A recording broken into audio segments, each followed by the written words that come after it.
Hi, everybody. My name is Charles Dillard. I'm a principal planner with the Office of City Planning at the City of Burlington. We are going to start tonight's meeting with a couple brief presentations, one about the proposed South End Innovation District zoning work, another about a related project that is the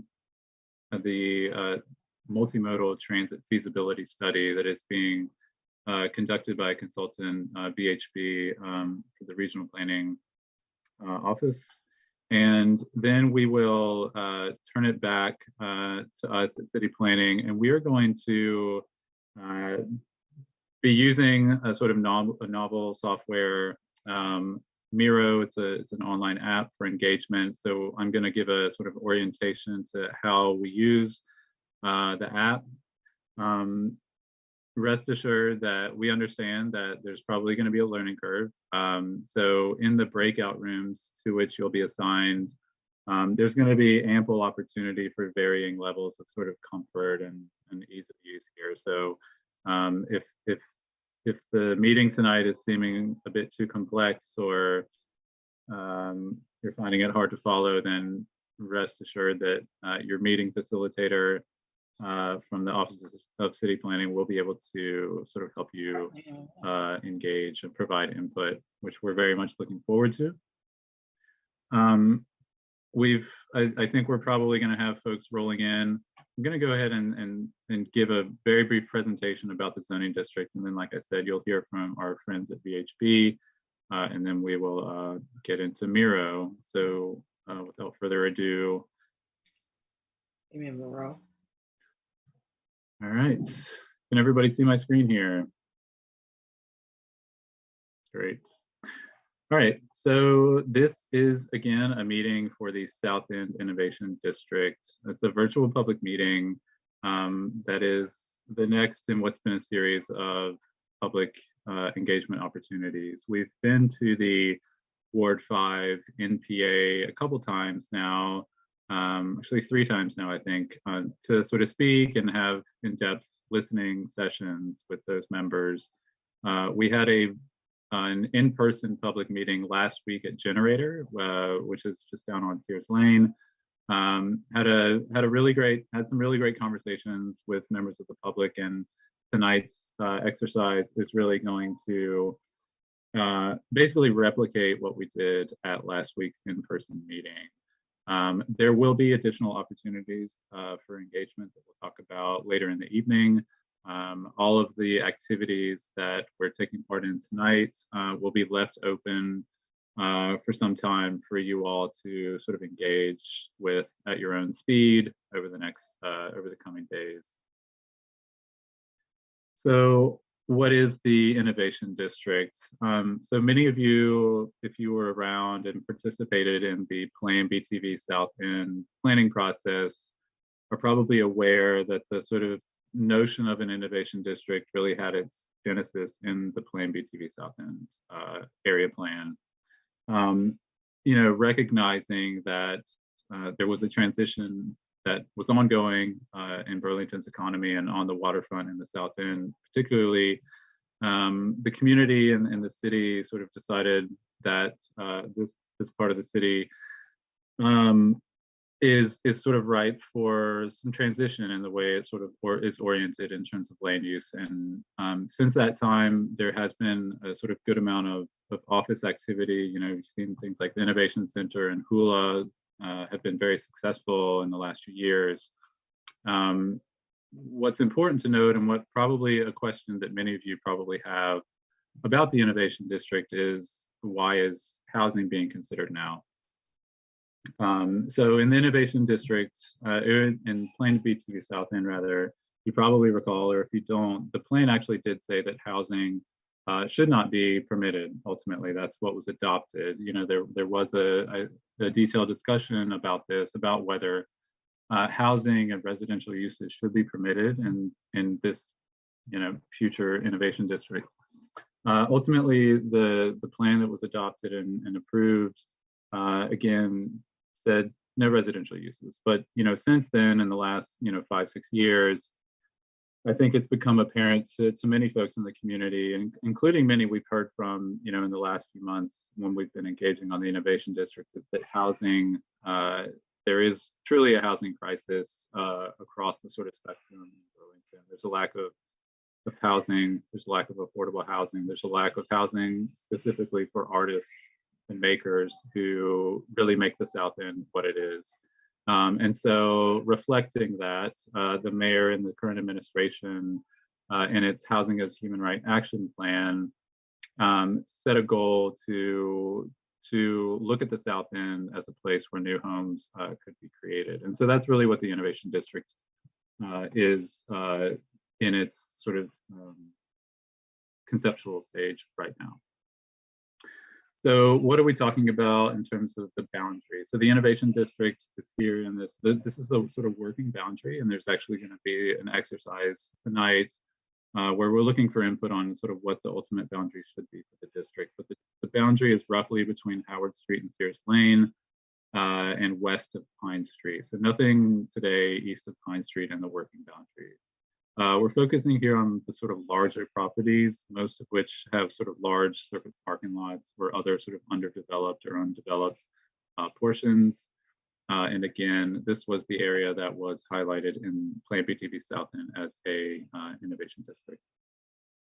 So this is just a rendered illustration from that plan. So you can sort of see what the vision was at the time for the innovation district. And so we're going to be asking questions tonight that sort of try and help us refine what this vision should be and how it should develop. Should we allow buildings taller than what's shown here? How should the streets and public spaces look and feel? What sort of land uses should be permitted in the innovation district? So here's the intent here. So the intent of the innovation district, again, is, ultimately to create an evolving, vibrant urban district that has a mix of uses, building scales, and types. It should be a place potentially for hundreds of new homes and neighbors, but also a place that carries on the legacy of sort of arts and making and light manufacturing that have existed in the South End, throughout Burlington's history. And to tie it all together, it should be a 21st century district that reflects innovation in all of its facets, including the way that it should limit emissions, the way that it should protect and clean our water, and also foster a healthy ecosystem. Just a little bit more detail. This is a tough link to follow, but we'll share that in the chat as well. So the Innovation District Story Map is a really interesting sort of catalog of information about the existing conditions, about the history of the area, about some of the sort of facets of the zoning framework that we're working on. So I urge you all to, after tonight's meeting, in the coming days, weeks, check out the story map. There's a lot of really cool information there. Sarah Morgan from our team led up the creation of that. So if you have any questions about that story map, Sarah and mine and Megan's information are on our website, so you can reach out to us. So before we kick it over to VHB to talk about the feasibility study for the Transit and Multimodal Center, I'm just going to lay out some next steps here. So July 12th, next week's Planning Commission, we are planning on updating the commission on the work to date, but most importantly on what we've heard from members of the public, from what we've heard from members of the Ward 5 NPA and other stakeholders.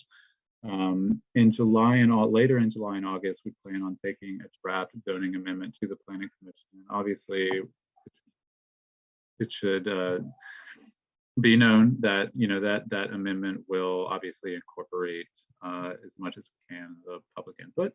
And there will be additional engagement events in the next sort of month or two and on throughout the sort of public process with the Planning Commission and City Council.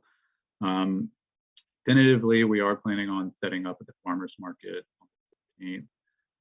And in addition, we're looking at opportunities to take some of the sort of physical engagement material out to different parts of the city, and we will update everybody on our website. So if you're already plugged in, keep checking out the website. We'll send out blasts on Front Porch Forum and everywhere else we can to keep you updated. And ultimately, the goal is by the end of the year to have an adopted zoning amendment that would permit, a range of different uses, including residential use in the South End. So with that, I'm going to stop sharing, and then we're going to have a presentation from our friends, from David Saladino and Jeff Doobie at BHP. Okay, great. Thank you, Charles. And let's see if I can share my screen here. Let's see, is that showing up for everyone? Yes. Good. Okay. So yeah, thank you, Charles. And as Charles alluded to, this is a bit of a diversion, but it's this project specifically lands kind of right in the heart of this innovation district, and so there's a lot of overlap between the discussions, and so it made a lot of sense to kind of integrate these two presentations. And we're just going to do a quick kind of high-level overview, and we can certainly get into questions as we get further on in the session. So what what we've been tasked with, we're working with the CCRPC and the City of Burlington to look at, it's essentially a feasibility study to develop a parking garage, transit center, and potentially some other uses, including housing on at 68 Sears Lane. So we're looking at feasibility. Are there any major red flags that would preclude parking garage and transit center from moving forward on that parcel? Looking at parking demand, how many cars would want to park in this location, developing a couple of options along with cost estimates for that facility, identifying where funding could come from to build this, and then communicating that information as we're doing tonight out to the public. In terms of project schedule, we kicked this off back in April. We had our first round of public outreach, really just to get general input back in May. We've now developed some alternative sketches based on the input we received at the first public meeting. And Jeff will speak to that in a second. From here, we then move into kind of developing the preferred concept plans coming out of the sketches we've come up with so far, based on input tonight and other places we've been seeking public input. We'll have one more round of public outreach in September, and then we'll wrap up the report, essentially talking about the feasibility of this assessment, feasibility of this facility in September. So here's the study area in yellow. The yellow box shows the 68 Sears Lane parcel. It's a 3 1/3 acre parcel. Just to the north is 125 Lakeside. That's privately held. The Sears Lane parcel is owned by the city. Just north of that, 125 Lakeside is owned is a private entity, just over 6 acres there. And as many of you are aware, just to the east of both sites is the Champlain Parkway right of way. This graphic here just shows on the left, it shows kind of how things looked a couple weeks ago before construction started, and the right shows a diagram of how it will look once the dust settles on the construction of the parkway. This, just from the previous graphic, I just wanted to show there is, so this is from the Plan BTB South End, and just to note, there was a parking structure noted kind of right in this location. So this is kind of building off of those recommendations from the Plan BTB study. We're also building off of, there was a study done that BHB had done back in 2006, looking at a similar facility in a similar location. That was the report was a thorough report, but essentially kind of put on the shelf until the point at which the Champlain Parkway was moving forward. And so that is at long last coming to fruition. So the parkway is moving forward. As we just heard from Charles, there's some residential zoning overlay potential here, so maybe opportunities to integrate residential use. And then the plans for 125 Lakeside are also advancing. So all of the stars are seeming to align for some potential development here on the site. So in terms of the development program itself, things that we're looking at, transit center, so an opportunity for, similar to what's on St. Paul Street, the downtown transit center, kind of a place where buses can converge. We'll have some EV charging stations, some shelters, some places, indoor facilities to wait out of the weather. In addition to that, a parking garage. Right now, we're assuming up to 600 parking spaces, looking at potential for housing on the site, and then maybe some other uses.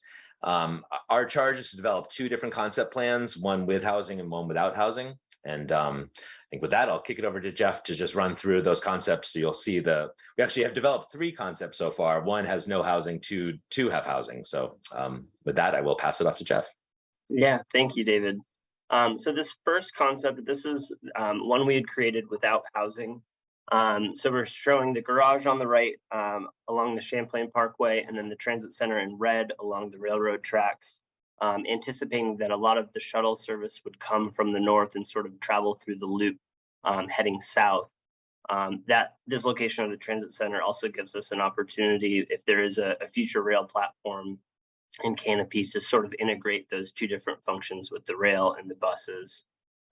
This concept sort of sets the transit center within a larger open space there along the tracks, and maintains a connection from the Burlington bike path and the Lakeside neighborhood on through this transit center site to the Champlain Parkway, linking up with that multi-use path along the parkway.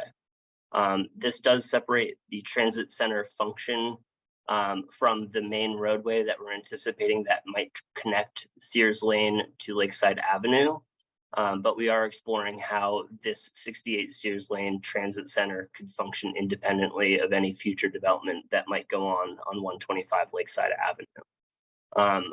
With this option, with all options really, we're assuming that the garage would be 4 stories at about 140 spaces per level. It gets us to about the 560 spaces that we would anticipate needing for the institutions, Champlain College and UVM, as well as some for public parking on larger events or Pine Street overflow, things of that nature. So we are showing how bus canopies in that number 3 there could sort of capture buses traveling north or buses traveling south, and how there could be an opportunity to have additional spaces for charging stations or buses sort of just waiting in their circuit. So David, if we jump to the next one, these are a few images. You might recognize the one on the left, the Downtown Transit Center in Burlington. We are in conversations with GMT to understand how big of a facility they might need. At this point, they're thinking it might be something similar to the Downtown Transit Center. So it could have a similar look and feel, and even with the canopies, the way we're showing them, it could function largely the same. On the right, I think we'd be looking at a nicer facade treatment, if you will, for the garage itself, but this sort of indicates how the transit center could be integrated into the garage structure. So we'll be looking at that a little bit more as we go forward. Next. So the next two concepts explore this idea of integrating housing into the site. So the building on the left that you see, this is the ground floor of a housing building that we're suggesting could be proposed on site. This ground floor is a little unique in that we're maintaining that connection from the bike path through the site in that gray 7 area to get folks to the transit center, but also traveling onto the Champlain Parkway. We need to rework this a little bit. We now understand that needs to be emergency egress for vehicles in the event of a flood. So things might shift around a little bit, like the transit center might shift up into that parking area that you're seeing in 6. But above this level would be 3+ levels of housing, sort of adjacent to the development and the transit center itself. The footprint for the garage remains the same as in concept 1. It's got a similar function to it, but does integrate this idea of housing.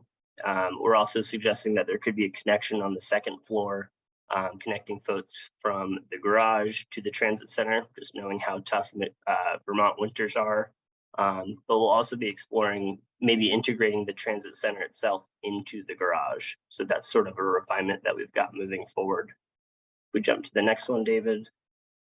This is just a quick diagram to indicate how the ground level functions a bit differently from the upper levels. So again, on top of this ground level, we'd have 3 floors of housing, 3+, and that bottom one would be a bit open to maintain access from folks on the west to get to the transit center or pass by on their bikes to get to the multi-use path. Next. There's a great precedent just down the road on 89 in Montpelier. This is the new downtown transit center. It functions a bit differently in that the buses circulate underneath the housing levels that you're seeing in brick. But it's nice that it gives the transit center itself its own identity as compared to the housing. So it certainly is a good precedent for us looking at the site in this sort of option. Next. Then concept B2, this one's a bit different in that it integrates housing and different functions within the garage itself. So imagine wrapping the garage with housing or some other sort of use, whether it be a transit center, perhaps artist spaces, different gallery spaces, what have you. But this one would have that ground level sort of open through the center and allowing the transit center to pass underneath the garage. A bit different than what we've seen before. This one preserves a lot of open space against the railroad tracks in front of housing that we're seeing. We think there's opportunity to refine this one a bit to show housing on that north side or page north of the garage itself to integrate a little bit more with any future development that we see on 125 Lakeside Avenue. This would shift around parking a little bit, but we think we can make it work. Also, this idea of opening up the transit center, like not spanning the transit center itself with the garage and keeping that just open. We wouldn't want to create an environment that is uninviting, perhaps. So we've got some refinements to this. We'd love to hear your feedback on it. But this was a starting point for us. Next slide, David. Again, this is just a diagram to show how the ground level is a bit different in its treatment. A lot of it would be sort of open to permit the buses passing through on that north-south connecting road, as well as a punch through of the housing to allow vehicles to enter the garage. Again, I think there's some refinements to this one that we can make, but this was a starting point in the conversation for us. And then again, that the idea of the 3 levels of housing above that ground floor. Next one.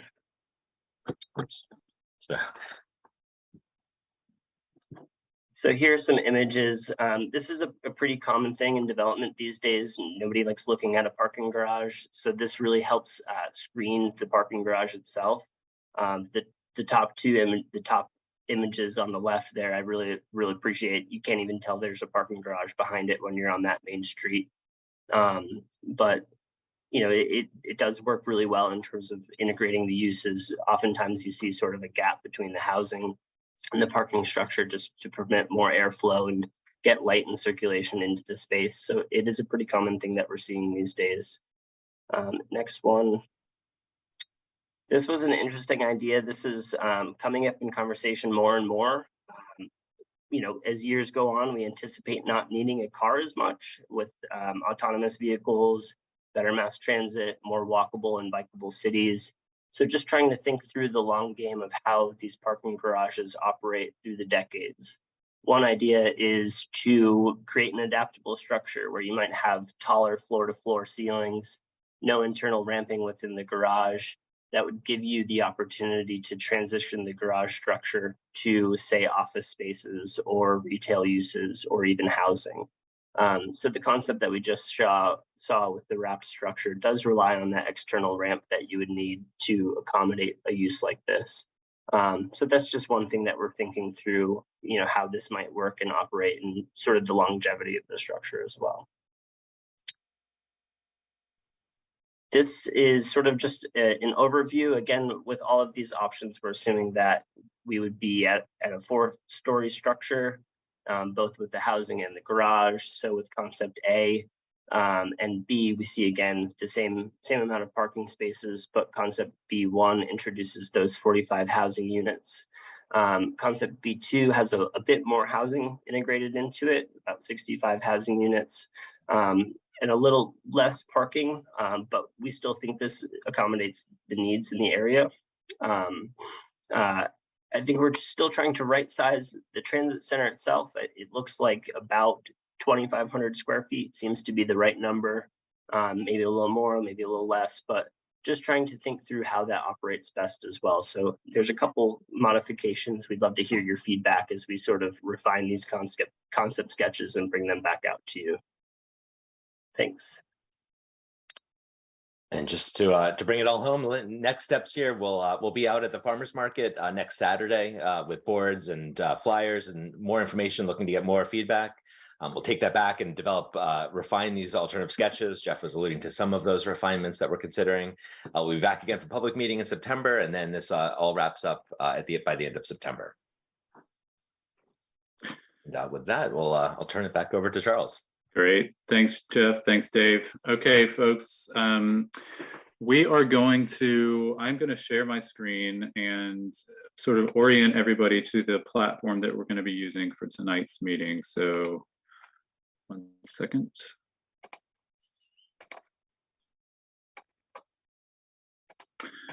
Okay, so in a few moments, you're going to be sent to a breakout room in Zoom. For those of you who've not ever participated in a Zoom breakout room, essentially it's a Zoom meeting within a Zoom meeting. Your breakout room will have a facilitator from the Office of City Planning. Those facilitators are Megan Tuttle, the planning director, who many of you know, and Sarah Morgan, our relatively new planner, who many of you do not know, but Sarah's great. And the three of us will facilitate these 3 breakout rooms. So what you're going to see when you enter the breakout room is a screen that looks something like this. The exercises that you see here, I'll zoom in just a moment and sort of show you how these are working, and then your facilitator will go into more detail.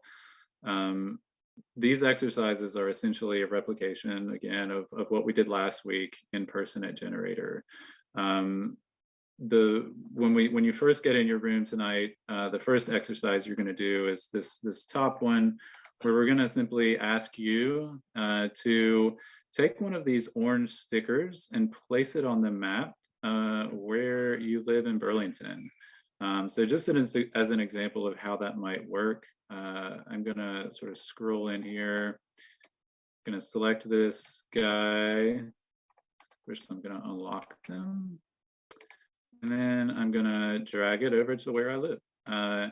And that's it. So this is just to, help us understand where folks are coming from. I should say also that before I go any further, that again, and I'm repeating myself here, this is a sort of learning process for all of us. We're trying to make this work as engaging as we can. Many Zoom virtual meetings, have surveys that are really useful, but sometimes not the most engaging. And so we were looking for an opportunity maybe to make this a little bit more fun, as a way to sort of ask some questions that might generate some really interesting conversations within our breakout rooms and within the larger group. So bear with us if you're finding that tonight's meeting is a little complex or convoluted. There'll be more opportunities for you to get your input provided to the planning work. Just a little bit more orienting folks to Miro. When you log in, there's going to be at the bottom left here, where my cursor is, a sort of sidebar icon. So if you click on that, it's going to bring up this sidebar on the left that shows each of the 5 frames. So Miro calls these frames. So we've got 5 of them here. So if you want, you can leave that sidebar open to help you navigate between them. So if I want to go to frame 2 right now, I just click on that, and it would take me over to frame 2. Another way to navigate is if you're on a computer and you have a mouse or you have a scroll pad, you can, just like many applications, you can use the scroll pad to zoom in and out, like I'm doing now. So now you see the full extent. So if I want to go to frame 4 now, and I want to do it with the zoom, I can just scroll in here and see it. You'll notice that these images become clearer as I zoom in, and that should work for you as well. Just a note here, if you're on a phone or a tablet, and this is not ideal setting for you, use your breakout room to either tell your facilitator directly or chat with them, what your input is. So, if you're on a phone and you're not able to do it this way and you're using this exercise, and you're in Sarah's group, you can say, hey, Sarah, I want to put my green sticker in food and drink, and I want to leave a comment in one of these post-it notes here, and here's my comment, and we'll help you that way. Otherwise, if you are in a computer, or if you feel comfortable doing this on your own within your breakout room, you can sort of go at your own speed. We're going to spend about 10 to 12 minutes in each of these groups, in each of these frames, rather. So by the end of it, hopefully we'll be in here in your breakout room for about 45 minutes or so. Just a few other things. If you are on a mouse or on a computer, another way to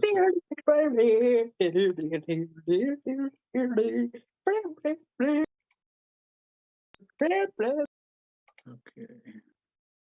Sorry about that. Don't know what that was.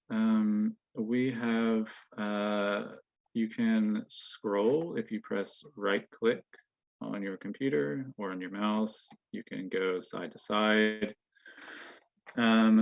These boards most of them are locked.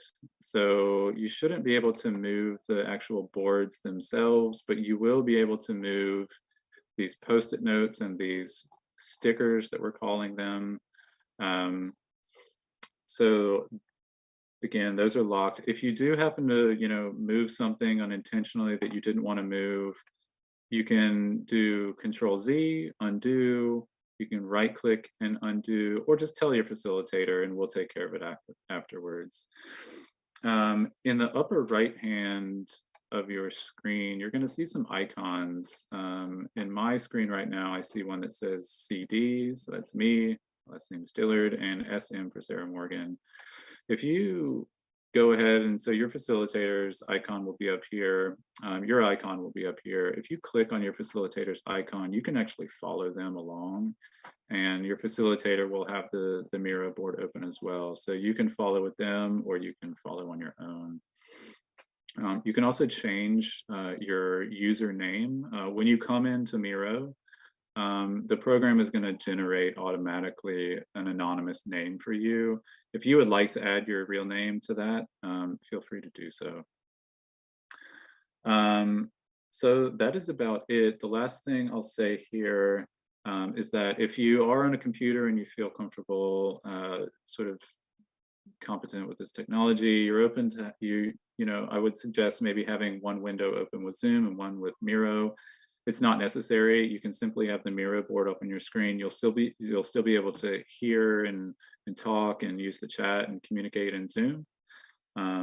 So whatever you feel comfortable doing.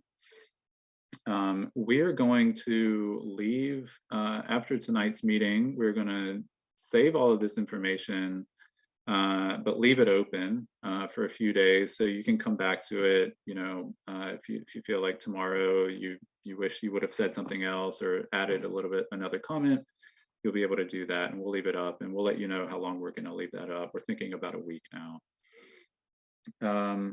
So that is about it. For folks who are coming in later, you're not going to be hearing this, but we've got Samantha Dunn from CEDO here. She's going to be helping. She's going to stay in the main room. So if for some reason you get kicked out or you accidentally leave your breakout room, Samantha can help you get back into your room or answer any other questions about the content or about the meeting. So it looks like people are joined. So I'm going to go ahead and stop sharing. And again, we will see you all in your breakout rooms shortly. Thanks for that overview, Charles. Just so everyone knows, I did just add a link in the chat to the Miro board that Charles was just previewing for us. If you'd like, you can use that link to follow the board directly and engage with the board directly. And as Charles mentioned, if you're not feeling comfortable doing that yourself, no worries. When we get into our breakout rooms, your facilitators will also have it up on the screen and we'll be able to help you add stickers and comments to the boards for all the content. So We have actually split up everyone that's here tonight in just 2 breakout rooms, so that we have good numbers of people to have some conversation. So we will see you over there in just a few minutes. You shouldn't need to do anything. If you get a little prompt on your screen that invites you to join a breakout room, say, yes, I'd like to come. And we will see you there.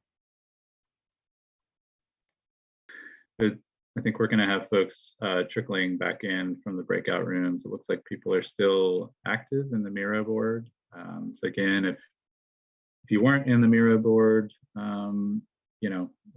that link is shared with you, and we'll share it on the website so that you can access that.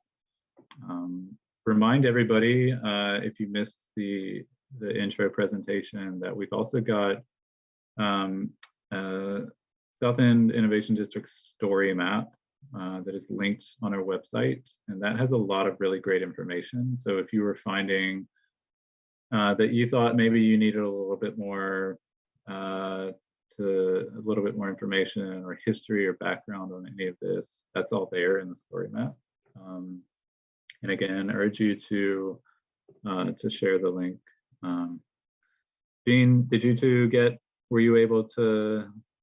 We finished all but the land use types. Great. So Jean and Bob are going to finish that up on the survey on the story map link. Awesome. Thank you, Sarah. So again, it looks like folks are in Megan's group are still over in Miro. That's okay. If you want to go back right now or after the meeting, feel free. Again, I just want to reiterate that this is not your last opportunity to provide input. We've had some really great conversations. We had some good conversations tonight and last week, and it's really clear that people understand, the importance of this work for the South End and for the community generally. So yeah, I do urge you to share the links to the story map and to the Miro board with your friends. Jeff and Dave from BHB, who presented earlier about the multimodal facility, they're going to be out at the farmers market on the 16th. They've got some more engagement opportunities. If you want to really get down into the details on 68 Sears Lane, that's your team, so you can see them at the farmers market on the 16th. Tentatively, we're planning on being there as well. By we, I mean perhaps Sarah maybe attending the farmers market, and where we'll have some sort of physical engagement material, asking similar questions, maybe the same questions, but please tell your friends, family, coworkers about that. And again, this is so for those of you who are sort of unfamiliar with how the zoning amendment process in Burlington works,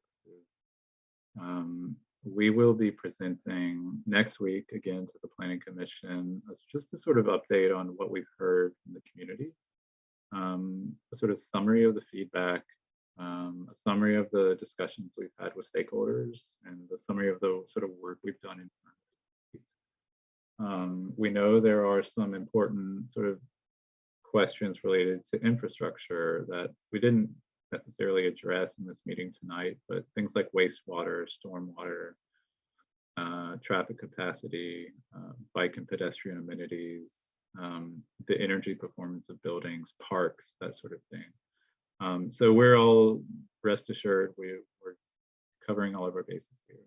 But we'll present that sort of update to the Planning Commission next week, but then later in July and in August, the Office of City Planning will be presenting a draft zoning amendment to the Planning Commission. And those are public meetings as well. It's a different format than tonight. But that'll be an opportunity for, and those are, because they're public meetings, there's a public comment opportunity. And so you'll be able to, speak up there as well.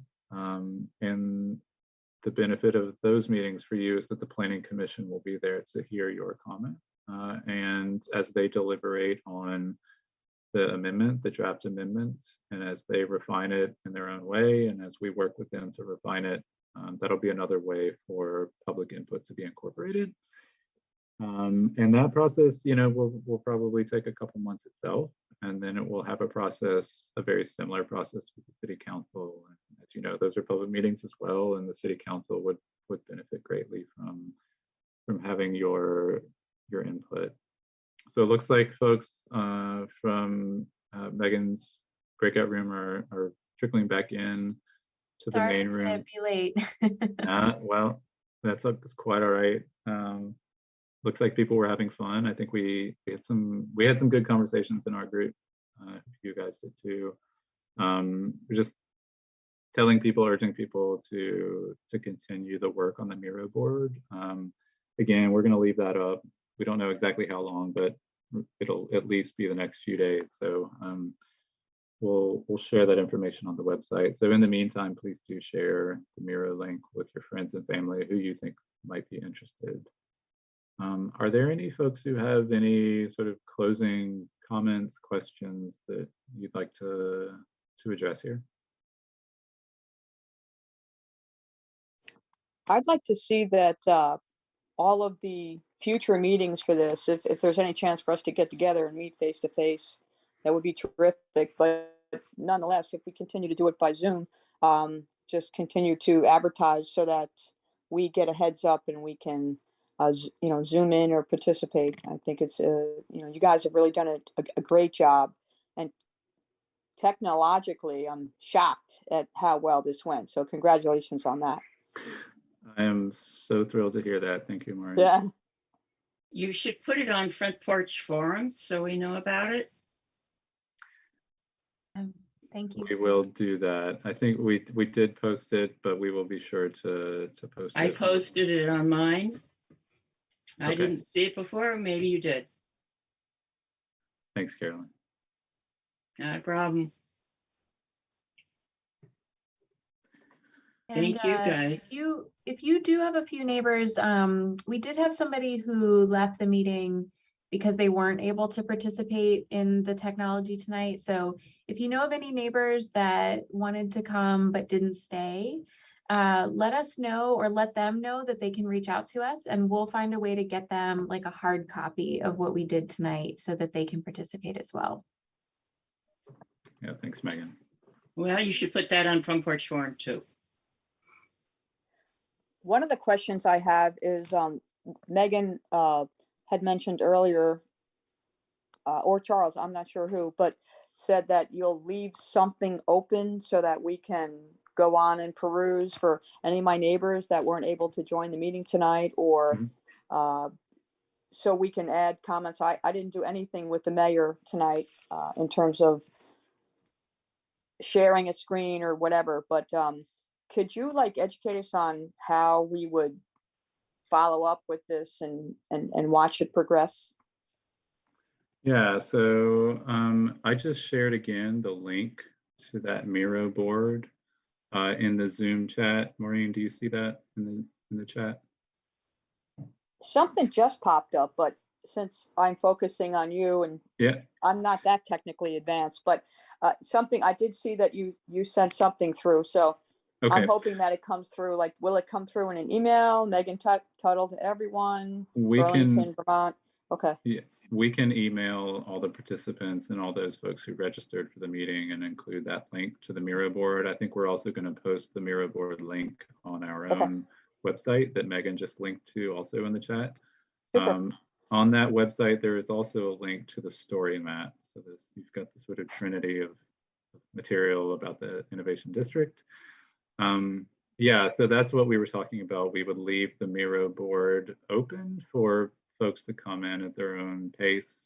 I think we're probably going to leave it open for a week or so. So anytime, this weekend you want to come back to it, or you want to, send the link to your friends and have them do it, that's what we're talking about. We're going to make sure that we save all of the input that we received tonight and copy it over to a separate board that we'll keep for ourselves in terms for record keeping. But we're going to leave this one open so that, you know, everybody can view, not only provide their own input, but see what other input people have provided. Yeah, Caroline, you have a question.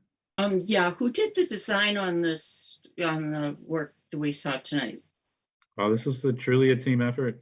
But is it Yes. city people or architects or? Yeah, all city people. City So, people, okay. Well, just thank you. Yeah, thank yeah, you you're for welcome. asking that question, Carolyn. Yes, it was really Charles and Sarah's work. So a huge thanks to them. I think they've been able to put together a lot of really informative information, and we hope that it's helpful. I did want to mention too, as Charles said, I did put a link to the city's website. We have a page that's specifically about this innovation district work. So all the different links that we shared with you tonight and the ways that we've invited you to participate and share your feedback will all be centrally located there. So we'll make sure that goes out in an email to all of you after tonight's meeting. Terrific. Thank you. I have one more question. Sure. Hula owns the parking lot, the big parking lot. Do you have any feedback from them on what they might like to do? Yeah, we've had conversations with all of the property owners within that working boundary about, you know, what plans they've already been thinking about over the years and what they might contemplate if the innovation district is created. And I think it's safe to say that there's somewhat general consensus about, you know, things like new streets, connectivity through the sites. If there's development on the sites, I think developers feel fairly comfortable with height limits of the kinds that you were seeing, you know, 4, 6, maybe 8 stories in a limited fashion. But yeah, you know, we've had some really good conversations with those property owners and other property owners. What else can I say about that? Are they ready to move, or are they just sitting around? I would not say they're sitting around. I think they're doing a lot of work and, you know, anticipating development one way or the other. Yeah, I think there's a lot of interest and activity, I think, from Hula to sort of continue their own operations in the district, but also to create homes for people who might be setting up shop at places like Hula or the Innovation Center. I think there's a very strong interest from the owners of Hula and the owners of 125 Lakeside to create more homes for people who are working in the South End and working in Burlington. It's hard for Charles? everybody. Yep. Yeah, Maureen. What percentage of that 125 parking lot is Hula and what percentage is VBT? And is there a mandate that they and you work together to develop it in accordance with all the work that you guys have done separately from or together with what they've done? Is it going to be a joint effort, or is there going to be a Hula Innovation District and a Burlington, Vermont Innovation District? Yeah, I mean, that's an interesting question. I mean, ultimately, however those property owners or any other property owner develop the site, they'll either have to conform to the eventual innovation district zoning regulations. So that might be height regulations or use regulations or any other type of regulation, or there could be, yeah, to your point, a sort of detailed negotiated process, site design coordinated with the city. There's no mandate, I would say, that either one has to happen. There are certain infrastructural constraints and barriers that we know about that will have to be handled in any situation. I'm talking specifically about wastewater and stormwater, traffic, that sort of thing. So, you know, it's extremely unlikely that there would be development without some serious conversation and negotiation about all of that stuff. Well, they're gonna have to ask for permits and such, hey?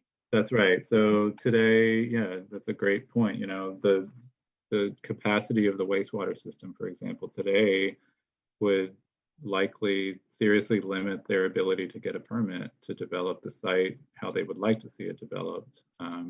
Talking about the number of people generating waste, the office workers, residents, that sort of thing. So yeah, there would need to be some discussion about what's the capacity of the infrastructure, how can we improve the capacity of infrastructure, and who's paying for it. Yeah, I think the kind of broader comment that I just wanted to add is, definitely trying to plan together. Even if ultimately the city's area and the Hula property maybe get developed separately, we're trying to plan together. And ultimately, a lot of the questions that we were asking you tonight are about how do we set the zoning rules that will help guide any future development, whether it happens together or individually. So, Megan, one thing I would like to ask both of you and Charles is what mechanism is in place that once the permits are let, that city officials check back on a regular basis to make sure that whatever the permits were requested and the permits that were let, that the organization, i.e., for instance, Hula, is actually following to the letter of the permit that they were provided. And so that has not happened here on Lakeside Avenue. And it's become a serious point of contention because they were supposed to have a parking management plan where all of the Hula people could park on their campus. And so they're charging for parking, for instance. And so a lot of their residents, tenants, and guests park on the street. And it's caused a lot of contention and a lot of traffic congestion. And so there needs to be a mechanism in writing in place that says, we're going to give you these permits based on the written word, but we're going to make sure that you are following the permits even after the building is built, the houses are built, the roads are built. It needs to be a mechanism in place to make sure that if they are not, there are consequences. yeah, thanks, Maureen. And we can definitely talk about that. I know that in some parts of the city, there are newer requirements around reporting on parking management plans. And, that's definitely something that we can make sure to talk about more as we continue this work. So, Super, thank you. I have a question for Charles or Megan, or maybe even Sarah. At the next presentation, could you define and also have a drawing that talks about the limits of the innovation district? Sure. I mean, what areas are we talking about? Yeah, so I know you mentioned from Sears Lane, north to somewhere, and presumably from Pine, or is it the new Champlain Parkway west, or what are the perimeter boundaries of what the new innovation district would be? And Jean and Bob, unfortunately, that was on the fifth slide that we were not able to get to. But on the Miro board, you'll kind of be able to see when you access it after, you'll be able to see the proposed boundary, and there's also information on the story map and website. Okay, great. Yeah, on the website and the story map, and just a little bit more on that. The story map actually lays out a really interesting history of the waterfront and why certain areas are the way they are today, why there's contamination, and why so many of those uses today are surface parking lots, formerly industrial areas. And so it sort of all helps sort of build the story. And so, yeah, I would urge you to check out the story map, it would help you answer that question. Thanks. I have another question. Yeah. When and if does the city want to start building the Sears Lane area?